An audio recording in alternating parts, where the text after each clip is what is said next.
Welcome back to another video. Welcome back. Yes, it has been 5 months into the into grand big big year of the 2025. We're going to be starting a new series where every month, at the end of the month, we will come together and talk about what we watched, whether it's TV, movie. We're also going to be reviewing the movies that we've seen and even recommending some towards the end. Yes, so let's get into what we watched. For its 20th anniversary, I saw it in theaters. I've come around to the movie. Not that I hated it in the first place, but I think that is my favorite Star Wars movie. Okay. That might be a millennial or a Gen Z take, but I think that is my favorite. Seeing it in theaters, because I didn't see it when it first came out in theaters, it was a pretty cool experience. Just seeing it, all the actions, especially the first scene in that big screen, definitely made a difference for me. Okay. So that one, I think I would give it 9 out of 10. 9 out of 10 for a Star Wars movie? Okay, yeah, and it's not the Revenge of the Sith. Yeah, Revenge of the Sith. Not the original trilogy. Not the original trilogy. Some people might think that's a hot take, but I think that's a great take. Love Revenge of the Sith. Yeah. Coming off of 2 Marvel movies, I felt like this is back to his, like, you know, I get creative control for the most part. I get to do something new and original. Obviously, you've probably seen it all over the internet. This movie is good. I don't think there's no debating. I think the way they use music in the movie and that's the big element of the story. And how it conveys a message and like how it's just like shot and directed and acting, obviously. I think this is easily Michael B. Jordan, like one of his best movies. Like I think he does really good in the Creed movies, but I think this is up there. His acting is really good. I think so too. Well, he had to carry the weight of 2 people because he was like exactly twins, 2 people who are pretty different. Yes, he's playing 2 twins or a pair of twins, but the way that he acts, you actually tell the difference between both of them. And the way that he conveys it, acts it, really good. Really so good. We both saw that's one that was going to be the next one on the list. I had the pleasure of seeing it in 70mm in IMAX, which was a really crazy experience. What I liked about the movie is it's a good movie overall, but it's a good horror movie too. There might be some elements that might come off as like cheesy to some people. For instance, the jump scares. I think it does it very well, especially when the first movie starts and there's a jump scare. Spoiler alert. But it's really good because that got me. And then it does it sparingly, but when it does it really well. The music of it, all of it was really good. And I do agree with you with what you said about the creative control. It does feel that he did have creative control because he both wrote it and directed the movie. But overall, that's a good movie. That's, for right now, as of this video, is my contender for movie of the year. I'm gonna have to piggyback off of that and say this is probably my favorite movie of the year so far. I give it a safe 9 out of 10 rating. For me, I think I'd give it 9.5 out of 10. Wow, I did that's good. I've seen the movie 3 times, and each time I enjoy it. I love the ending, and I want to see more of it. Not to the point where, you know, they make a Sinners cinematic universe, but I do want to see more of that world. I want to see where the story might go, and I think every character, that's another thing that they do really well. They introduce side characters, but it's not to the point of, hey, I don't really care about this guy. It's a great supporting cast. Yeah, they do the supporting cast really well, and you care about them throughout the whole movie. Even at the end, you can't help but to feel like, damn, I do miss this character, or I want to see how this character could have gone differently, you know? Yeah. It makes you think afterwards. Not to say that's a philosophical movie, but it's overall, it's a good movie. It's just a great ass movie. It's a great movie. All right, so switching it off from, you know, a peak movie going off to a, my opinion, not so peak movie. We saw this movie together, and I think we were both a little underwhelmed. Okay. So this movie is Thunderbolts. Oh, so no, people gonna be mad. For subscribers, I had that movie higher up in my anticipated movies of 2025 above Brave New World. I was right to do so. It's not a bad movie. The current analogy that I'm using is that if you feed someone garbage for a year and a half and you give them a McDouble from McDonald's, they're gonna think it's the greatest burger they've ever eaten. Okay, you know? Interesting take. So it's definitely nice to show that, hey, we can kind of tell a little bit more serious stories in terms of depression, mental illness, you know, how you feel, how you cope with things. But I think it was a little overrated for me. The best thing about that movie, you get a sentry scene, which is pretty cool, and then the post-credit scene, which by now everyone should know the post-credit scene. For my rating, I think that's a solid 6 out of 10. I may be a little harsh on it, but I think it's a 6 out of 10 for me. That's funny because we're like I'm kind of indifferent. Like, we're the same coin, different sides. That metaphor thing. Yeah. I get what he's saying with the whole, you give someone shit for a couple of years, the movies aren't very good, MCU's kind of been on a downward spiral. This could be okay, it's a nice change of pace. I would say, in my opinion, it's a breath of fresh air. It's an actual movie.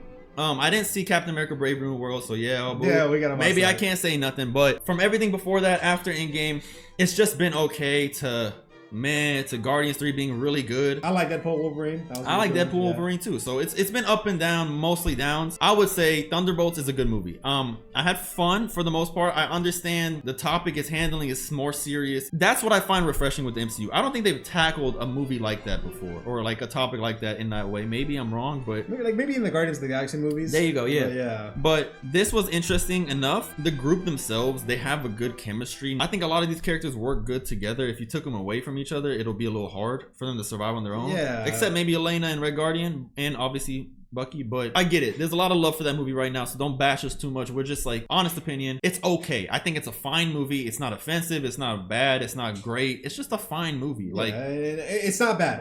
I didn't walk out the movie being like, damn, this movie fucking sucks. I hated it, you know? Does it give me some type of hope for the future of the MCU coming up? Sure. Like, to a certain extent, sure. Yeah. But my chips are all in on Fantastic Four. They fumbled that, then I don't know what to say. I would say overall, I'll give it a 6 out of 10 as well. I'm a little bit more, like, even though we have the same rating, I think I'm a little bit more positive on it. Maybe not. Maybe, I don't know. We're both positive about it. We don't hate it, but it did its job. It's fine. Recommend you watch it if you are into MCU stuff. You'll probably like it. It's a good movie. So go have fun. It's a good safe movie. Good safe movie. So I think it's the classic archetype of what's going on of it's over. We're so back. It's over. We're so back. Right now. But it's all subjective. It's all subjective, obviously. For May 4th, I watched Attack of the Clones. That's a bold choice to watch on Star Wars Day. Attack of the Clones? I decided to watch The Ugly Duckling Child. Oh, that's crazy. I decided to watch the one everyone likes to forget. And honestly, after rewatching it, I gotta say, nah, it's still bad. It's still bad. But it's the biggest piece of dog shit I've seen. Here's a hot take for you. I think that one is the worst of the Star Wars movie. In terms of the prequels, I would rather watch Phantom Menace over Attack of the Clones. Okay. Well, this is where I think you're wrong, because you only are watching Phantom Menace because of the Darth Maul fight. Everything in that movie is ass. I hate Phantom Menace. Can't do it. I like Phantom Menace over Attack of the Clones. Don't think I'm Phantom Menace dick rider here. You're watching it for Liam Neeson. You're watching it for the overall political aspect of what's going on in the Jedi Order before, you know, the OG trilogy and even the sequel trilogy. Look, it's still bad. Trust me. Yeah. But I found some redeeming qualities to it. The writing sucks, but I think there's moments where Hayden Christensen and Natalie Portman have some type of chemistry. It's not great. Yeah. But I do like Hayden Christensen, so that's a plus for me. That's the reason I would take Attack of the Clones over Phantom Menace, because Hayden Christensen is actually in it. But it's not a good movie at all. Yeah. Is it fun to watch? Sure. Like, you can get something out of it. It's a Star Wars movie at the end of the day, but yeah, I mean, there's good moments. I mean, there's where Obi-Wan's in Camino. Yeah, that's a good scene. Anakin gets his arm cut off. You see Yoda go crazy. For sure, against Count Dooku, Anakin and Padme get married. It's just a shame that they didn't find, like, George Lucas didn't hit his stride until the third one. The third one, which sucks. But hey, overall, I would give that movie 4 out of 10. What would you give Phantom Menace? 2 out of 10. I think it's 2 or 3. Oh, okay. 3. I'll give Phantom Menace 3 out of 10. My next movie for the month of May is Lilo and Stitch. But here's a little switcheroo. It's not the live action one. I saw the animated one. The good one. Yeah, I mean, we haven't seen it, but we both know how it ends. Bold choice. In regards to live action, you would always say it's a good concept, but why not make different stories? Or why not go a different route? My thought they did that with this, so I don't know how well that played out. No, but they're building off an original story. If this was ending it differently. Yes, if they took Lilo and Stitch and made a live action movie, but that first movie already happened in the animated, like that's canon, and it's just a live action movie with a whole new story, then do whatever you want. It would be Lilo and Stitch 2.5. Sure, but why you remaking like Aladdin and Lion King for it to be the exact same story except real people? I don't get it. You can For that one, it was nice going back to it, nice rewatching it, and it just more so solidified the fact that I think it's really hard to convey something that was really good in animation into live action, hitting the same beats, hitting the same story. Not necessarily because, there's certain things that we can do in animation that we can't do in live action, obviously. But overall, the story was there in Lilo and Stitch. It actually made me feel things. It actually made me nostalgic, even, that I watched that movie, and it's still still holds up. It's a really good movie. Very colorful, vibrant. Love the music, love the setting of it. It's a good overall story about family going somewhere where you don't belong and then having and making a family. Overall, I think that one's gonna get a 9 out of 10. It holds up. A classic, a Disney classic. You can't beat those. My quick chime in on Lilo and Stitch. The original animation, amazing, damn near flawless in my opinion. I think every character in that movie has a purpose. They do something of purpose. Like it's a good movie. The comedic aspect is there, and it's too. actually funny. Yeah.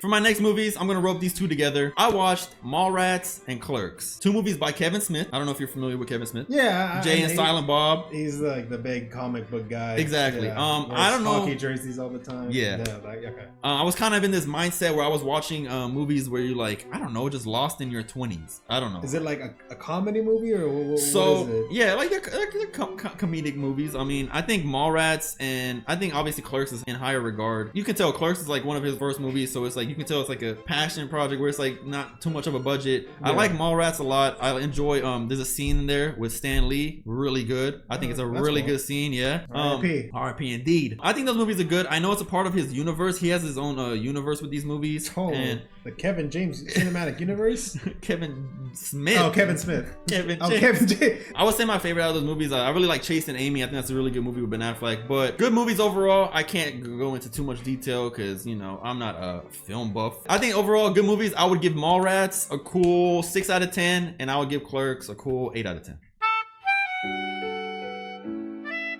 Diverting from movies, I'm gonna do a show. Love, Death and Robots season 4 came out. It's a very interesting show. It's a very good show. It has good concepts on certain things. I think overall some of the episodes were nice. Some of the episodes were a bit miss for me. There are some comedic episodes. For instance, the title of the episode is called The Other Large Thing. That's a good one, a little funny one. Their main premiere episode is Can't Stop. So they basically do Red Hot Chili Peppers Can't Stop on puppets. And it's really good. They do the whole song. It's really good. There are some other episodes like Zeke Finds Religion. Very good episode. Overall, I think I would give this season overall a 7 out of 10. There are some episodes, like I said, missed the mark for me, but are more just comedic and goofy. But they have other episodes in different seasons that were just simply peak. That's gonna be my episode, my show. So for my last movie that I watched myself, I watched Sound of Metal. This movie I believe came out 2019. It's starring Riz Ahmed, I think his name. I hope I don't say it wrong, but he's really good. He was in Venom, and then he was like the sidekick in Sonic to Jerry Carey's Dr. Robotnik. Oh, that guy. Yeah, that guy. Sound of Metal is about a guy, drummer with his girlfriend. He's losing his hearing basically. He eventually has to get put with people that kind of help him rehab and like learn how to be deaf. This is one of my favorite movies that I saw this month. It might be my favorite. Well, besides Sinners. I think this movie scared the shit out of me because like I never like the whole thing of losing your hearing is kind of scary, and like they portray it really well. I believe. I think the acting's really good. It's a kind of a sad movie. If you want to watch it, just make sure bring some tissues. Yeah, it's tough, but it's a really good movie. Execution is really good. I think the topic it handles it well and respectful, and it's a really good movie. I'll give it a 9 out of 10. Mission Impossible 2, the ugly duckling of the bunch. It's definitely early 2000s. What was it Johnny Woo? I think it's John Woo. John Woo. Johnny Woo. John Woo directed it, and there's a lot of cuts. In that movie, there are some cool elements. There are some cool action sequences. There are some very good suspenseful sequences, especially when he's in the lab. That might be my favorite part of the movie. Yeah, that was great. It's very suspenseful. Very felt good. Like Mission Impossible. I do like the title card. It was very nice, very early 2000s, a lot of electric guitars. It's a product of its time. It is. We had a video up on the channel. I mean, it's still out there in our privated, but the Big P didn't like that. Big P ain't like it. Big P does not go easy. He makes things hard, if you will. But we got copyrighted on that video. Yeah. So basically, Paramount put us over the knee and said, "Bad boy, bad boy." We're working on it. We're working on it. We'll try to get it back up, but if not, fuck you, Paramount. I think I gave it a 3 out of 10 maybe, or a 2 out of 10. I don't recall. But it's a funny movie. It's funny. We have a video maybe, hopefully, up for that. And maybe right now you're probably just seeing our faces and not clips because they won't let us use clips. So.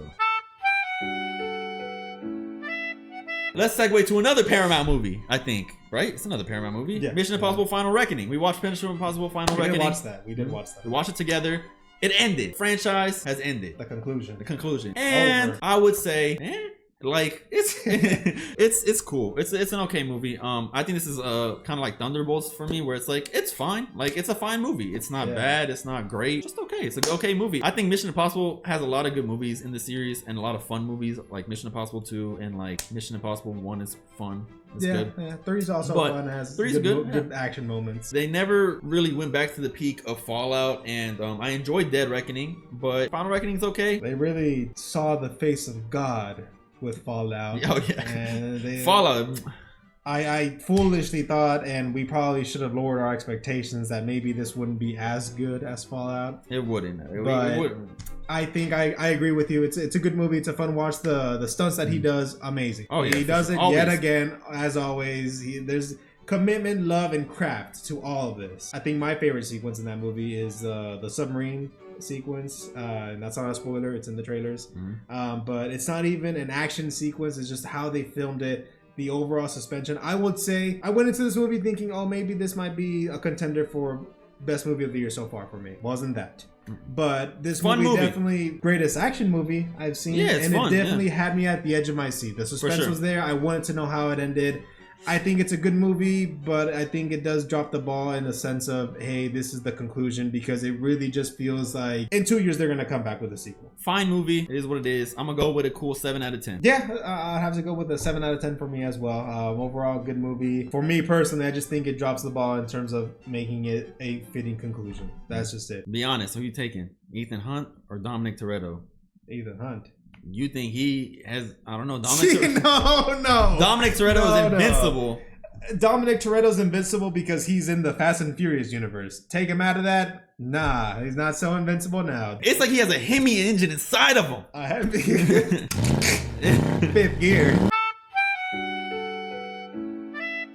So a couple of things that we're watching, like shows wise, that we haven't finished yet, so we can't officially review. I'm watching Berserk, 97 Berserk anime. I'm not a big fan of animes. I've seen some in the past. You're really not. Yeah. Not a fan at all, but I'm enjoying Berserk. I think it's really cool. Pretty good so far. I'm enjoying it. Can't give it a rating. How far are you into it? Like 11, 12 episodes in out of like what, 25? Okay, yeah. I've heard it's not that long of an anime, you know. So that I'm currently watching, it's hard to give it a rating, and you'll see why. It's more so a background show for me. I put it on when I'm about to go to sleep or just doing mundane tasks. Gooning. No, not that. It's Shark Tank. So, okay, Shark Tank. Yeah, it's hard to. I'll give it a nice cinematic classic. Yeah. It's an easy watch. You could just be doing things and just have it on in the background. That show's falling off though, no? Well, it's not very good now. It's okay. I mean, they had the CEO of Raising Cane's. I didn't have a stern talk with that young man. But now, what the fuck happened to your chicken, buddy? Talk about the fall off.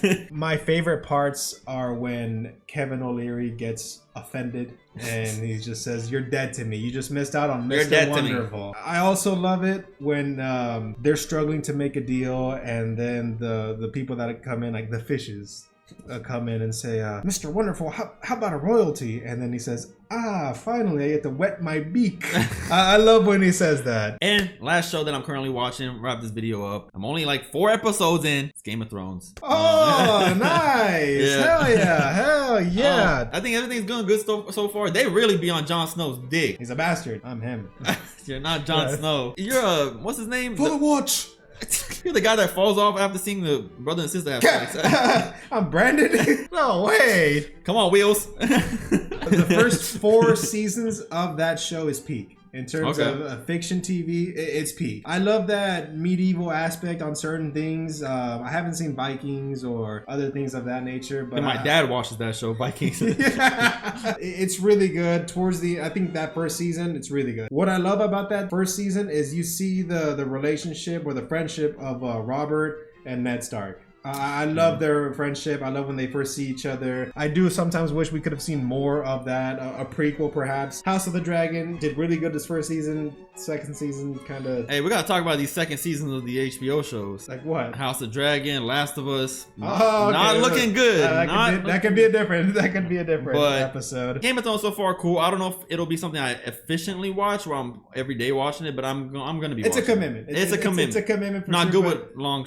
just episodes. get through that that first season, and it's really good. The first season is really good. Before we outro the video, we're gonna do one thing for next month's video. We're gonna each give each other one recommendation. Yeah, one little thing. You gotta watch it. It's like homework. I don't have a particular movie, but I would like for you to watch Love, Death, and Robots. But there's only 2 episodes that I for sure need you to watch, and that's The Pulse of the Machine and Zima Blue. Okay. And then if there's another episode that catches your interest, do that. And then the other one is just try to finish or get through Game of Thrones. Like how many seasons? Of Game Just the first season. Yeah, okay. yeah. Just get through the first season. Those are the. Okay, so you gotta choose one of those for me to do. You giving me both? Okay, well, first of all, Love, Death, and Robots, they're 10-minute episodes. Oh. Yeah, the 10-minute episodes, just in 2 episodes that I'm recommending you. So that's 20 minutes. Okay. And then you're gonna finish you're gonna go through Game of Thrones. I'm gonna go through the first season. Yeah. So, but you have to commit to that one. You have to commit to Game of Thrones. Commit to it. And then so that's gonna be my suggestion for the month of June. So my recommendation for the month is going to be something that's not like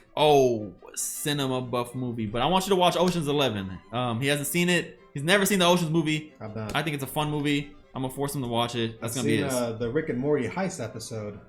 You son of a bitch, I'm in. But yeah, that was our movies of May / TV shows and what we're still watching. Yeah, so just a mix. Yeah, media of May. We'll be back next month after watching new movies and movies are released. Hopefully, we're gonna make this series a monthly thing, so something to look forward to. And as always, if you have any suggestions, please type them in the comments. Any engagement helps. Like, subscribe, share the video, and just thank you for your support. Yeah.